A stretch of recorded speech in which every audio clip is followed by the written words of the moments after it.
సంక్రాంతి తాతీలు షురువైనాయి. అందుకే కొంతమంది ఊర్లకు బళ్ళు కడుతుంటే ఇంతమంది తీర్థాలకు బళ్ళు కడుతుర్రు. రెండు రాష్ట్రాలల్లో ఏ దేవుని గుడి కాడ చూసినా పబ్లిక్ కిటకిటలాడుతుర్రు. అన్నిటికీ మించి ఏడుకొండల ఎంకన్న సన్నిధి భక్తులతోని కిక్కిర్చింది.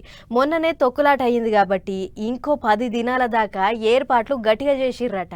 మరిగా సంగతి ఏందో ఒకసారి అరుసుకొని వద్దాం పారి. ఏడుకొండల ఎంకన్న సన్నిధి భక్తులతోని కిక్కిర్చింది.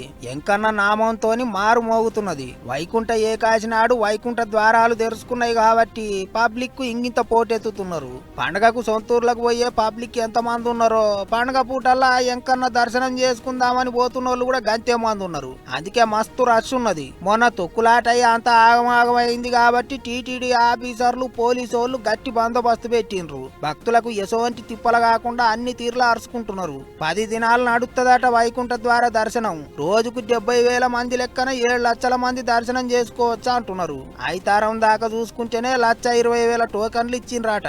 13వ తారీఖు నుంచి 19వ తారీఖు దాకా టోకెన్లు ఇవ్వాలని నిర్ణయం చేసిండ్రాట. అక్కడిక్కడ అనకుండా శ్రీనివాసము, విష్ణు నివాసము, అలిపిరి భూదేవి కాంప్లెక్స్ ఈ 3 జాగాలలోనే టోకెన్లు ఇస్తారట. ఇగిదిట్లుంటే ఇంకో దిక్కు తొక్కులాటల పానాలు పోయిన వాళ్లకు టీటీడీ మెంబర్లే కార్ ఇంటికి పోయి 25 లక్షల రూపాయల చెక్కులు ఇంటోళ్ళ చేతులలో పెడతారట. అంతేకాదు దెబ్బలు ఎక్కువ తగిలిన వాళ్ళకి 5 లక్షలు ఇస్తారట. ఇంట్లో చదువుకునేటోళ్ళు ఉంటే వాళ్ళని చదివిచ్చే ఎగురం కూడా చేస్తారట. ఇప్పటికే చదువులు పూర్తి చేసుకున్న వాళ్ళు ఉంటే టీటీడీలోనే కాంట్రాక్ట్ కొలువులు కూడా ఇప్పిస్తారట. సరే కదా అట్లుంటే జర ఎంకన్న దర్శనానికి పోయేటోళ్ళు పండగయాలలో పోయి పరిశాన్ కాకుండ్రి. ఈ 4-5 వద్దులు ఇడిచిపెడితే వెనక సీరికి నిమ్మలంగా దర్శనం చేసుకొని రావచ్చు. ఏంటికంటే పిల్లా జల్లను పట్టుకొని నెరివాడతారు. ఇక మీ ఇష్టం.